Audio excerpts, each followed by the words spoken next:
I still remember that morning as if it were yesterday. The sunlight barely touched the curtains when I heard the first crash.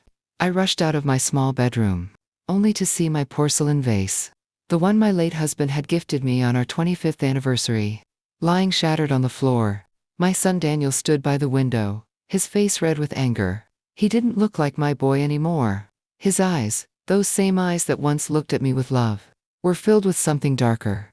Now, irritation, maybe even hatred. "Get your things out of here, Mom," he snapped. "Karen and I have had enough." And there she was, Karen, standing beside him with her arms folded, smirking like a queen who had just conquered her enemy. "Finally," she said coldly, "you've been living here rent-free long enough.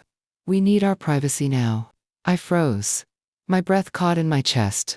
"Rent-free," I whispered.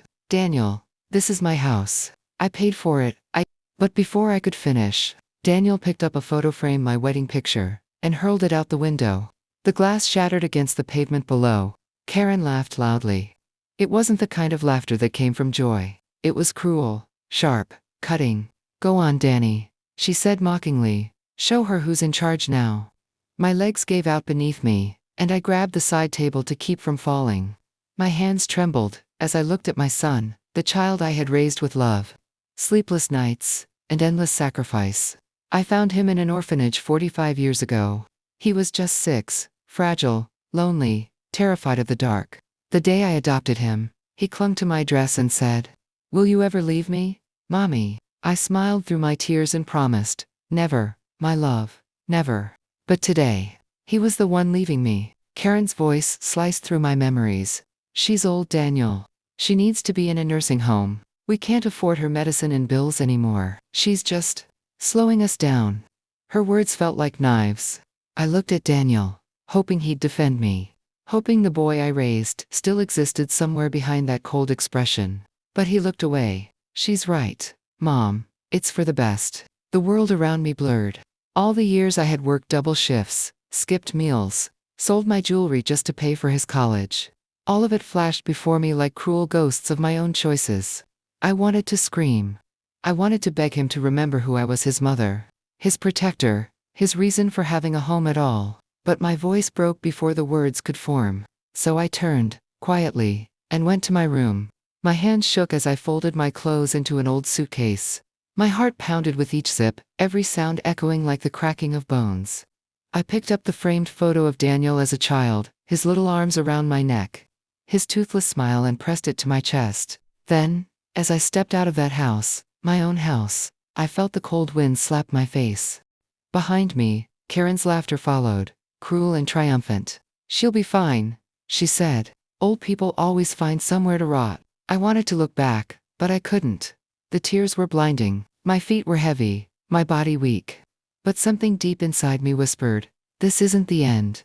That night, I sat alone on a park bench, clutching my small suitcase, staring up at the sky. The stars looked colder than I remembered. I thought of my husband, gone for years now, and prayed quietly. I kept my promise to him, Lord, but who keeps promises to me? As I whispered into the darkness, a memory came: my brother Arthur. I hadn't seen him in years. A retired army general, proud, disciplined, and strong, the kind of man who never let injustice pass. He always told me, "If anyone ever wrongs you, Martha, call me. I'll stand by you." For the first time in years, I took out my old phone and scrolled through the contacts. His name was still there. And with trembling hands, I pressed call. The line rang once, twice, and then a familiar deep voice answered. "Martha, is that you? Why are you crying?" I tried to speak but could barely breathe. "Arthur," I whispered. "Daniel." He threw me out of my own home. Silence. Then his voice, calm but powerful. "Don't you worry, sister, I'm coming." As I hung up, the wind grew stronger, sweeping away the tears on my face. For the first time that day, I felt something different. Not pain, not fear, but a quiet fire burning inside me. They thought they had thrown me away like trash, but they had no idea who they were dealing with, or what kind of storm was now coming their way. The road stretched endlessly beneath my tired feet. My small suitcase felt heavier with every step, though it only carried a few clothes and fading memories. Each breath I took hurt, not because of my age, but because my heart was too tired to beat for people who had turned it into a joke. I found a small motel on the edge of town that night. The man at the counter barely looked up. Single room, he asked. Yes, I whispered. Just for tonight. The room smelled of old smoke and loneliness. The walls were cracked, the bedsheet rough, but it was shelter, something my own house had refused me. I sat on the edge of the bed, staring at the rain hitting the dusty window, and I wondered, how did my life come to this? For 45 years, I carried Daniel through every storm. When he was sick, I stayed up all night, holding a damp towel to his forehead. When he cried because other children mocked him for being adopted, I hugged him so tightly he could barely breathe, and told him he was special, chosen by love, not by blood. But now that same boy had thrown me away like an unwanted thing. As I sat there, the rain outside turned heavier, like the sky itself was crying for me. I opened my purse and took out an old photograph. Daniel at his graduation, wearing that proud smile I had worked my entire life to see. I had sold my wedding ring to pay for that smile. The tears came before I could stop them. I buried my face in my hands and whispered, "What did I do wrong, Lord? Was loving him too much my sin?" Then suddenly, my phone vibrated on the bed. The screen flashed a name I hadn't seen in years, Arthur. I quickly wiped my tears and answered, "Martha." His deep, steady voice filled the silence. "You sound broken. What happened?" My lips trembled. "Arthur, he threw me out. My son, Daniel.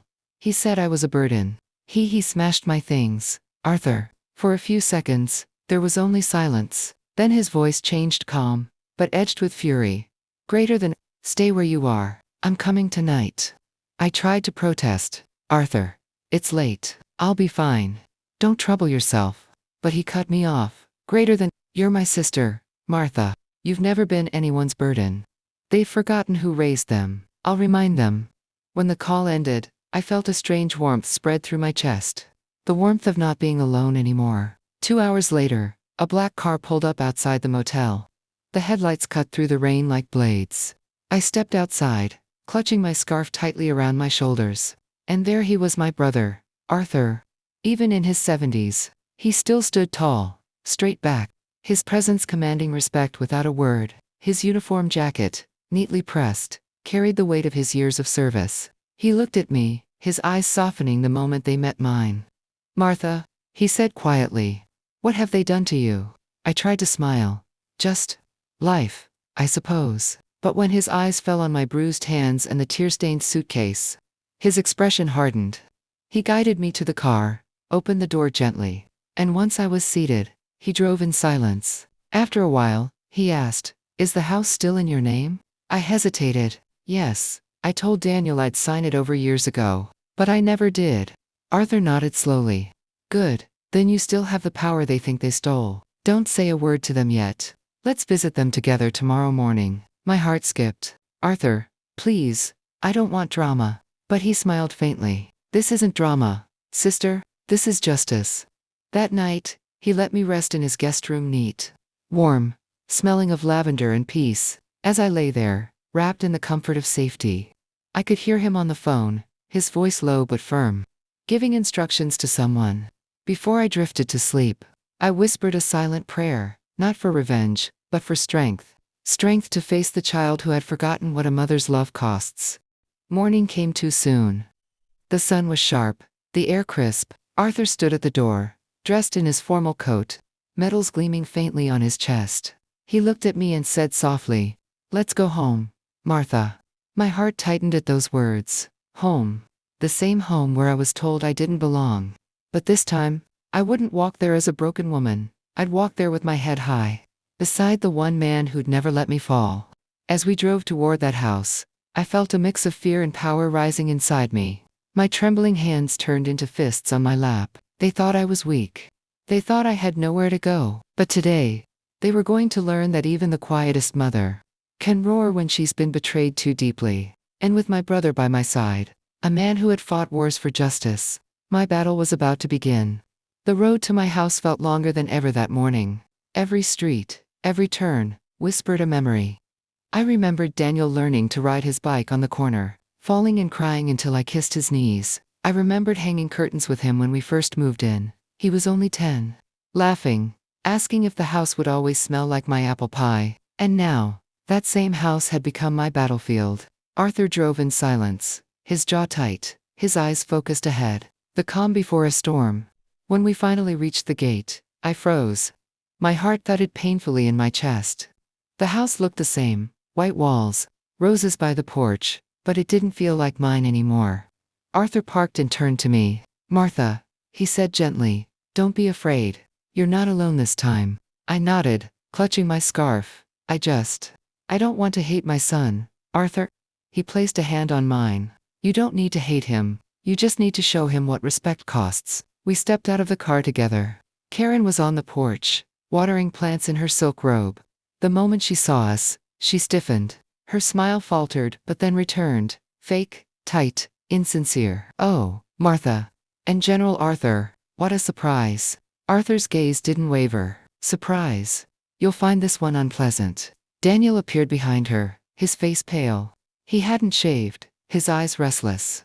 "Mom, you shouldn't have brought him here," he said quietly. Arthur turned to him slowly. "You shouldn't have thrown your mother out." The air went still. Even the birds seemed to stop singing. Arthur took a step forward, his presence commanding. "Tell me, Daniel, how does it feel to call yourself a man while you humiliate the woman who gave you everything?" Daniel looked away. "You don't understand. Karen and we needed space. Arthur cut him off sharply. "Enough excuses. You lived in her house, ate her food, used her money. And when she got old, you decided she was too heavy for your comfort. Is that what you call family?" Karen's voice rose, shrill and defensive. "We didn't mean to hurt her, but we can't afford." Arthur glared at her. "You can afford pride, can't you? And cruelty comes cheap these days." I stood there quietly, clutching the edge of my shawl. I didn't speak. I didn't need to. Arthur's words were every tear I couldn't cry. Then, calmly, he pulled a brown envelope from his coat and placed it on the table by the door. "These," he said, "are the property documents. I checked them myself. The deed is still under Martha's name. Every wall, every brick, belongs to her. You've been living here as guests, ungrateful ones." Daniel blinked. "That's not possible," Mom said. Arthur interrupted again. "Your mother said nothing. You assumed. You took advantage of her kindness. But that ends now." Karen's face turned pale. "So, what are you saying?" Arthur's voice was steady, but cold. "I'm saying you have two choices. You apologize and earn her forgiveness. Or you leave this house before the sun sets." Daniel's lips trembled. "Mom, I didn't mean." I finally spoke. My voice was soft, but carried the weight of a broken soul. "You meant it, Daniel. Every word, every insult. You meant it when you called me a burden.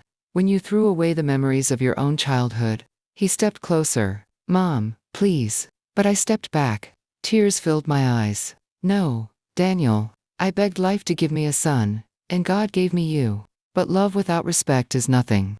I carried you in my arms, and you carried me to the door." The silence that followed was heavier than words. Karen crossed her arms, whispering bitterly, "We'll leave. We don't need this house." Arthur smiled faintly. "Good choice." As they turned to go, Daniel looked back one last time. For a brief moment, I saw the boy I had once known, frightened, lost, and sorry. But forgiveness, it wasn't mine to give so easily anymore. Arthur placed a firm hand on my shoulder. "Come inside, Martha. This house has missed you."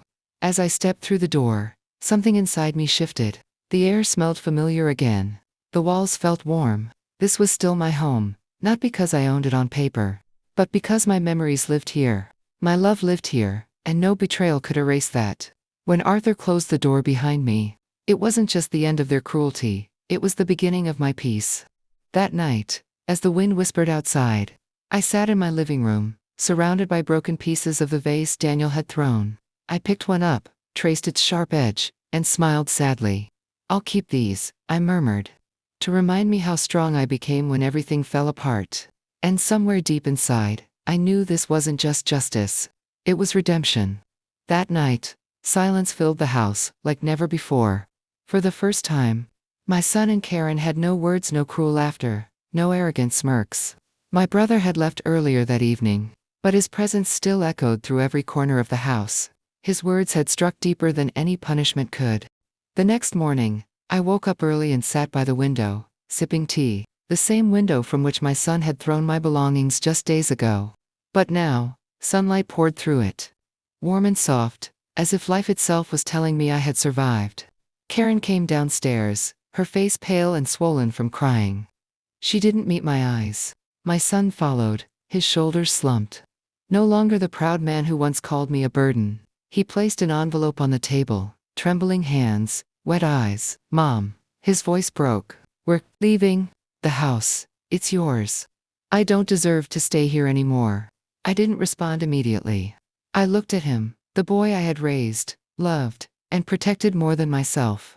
A lifetime of memories flashed before me. His first steps, his graduation, the nights I stayed awake, just to make sure he had eaten. I could still hear his laughter as a child, before greed took its place. "I never wanted your house," I finally said softly. "I wanted your respect.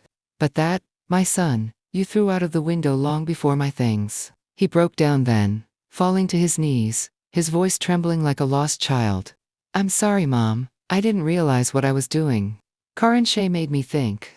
I raised my hand. "Don't blame her. It was you who chose to listen." Karen's eyes filled with tears. She stepped forward and whispered, "I was wrong, too. I only saw money, not love." Her words hung heavy in the air. Maybe they were sincere. Maybe they weren't. But I didn't need their apologies to heal anymore. I stood, steady and strong, and looked around. "This house will never again be a place of cruelty. You can go. I hope one day you both find the peace you lost, chasing things that never mattered."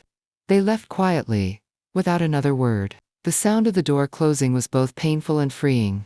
I walked through the house, touching the walls that had witnessed both my humiliation and my strength. Then, I smiled not in triumph, but in peace. My brother called later that evening. "How are you, little sister?" "I'm fine," I said. "For the first time in years, I'm truly fine." He chuckled. "You've always been stronger than they'll ever know."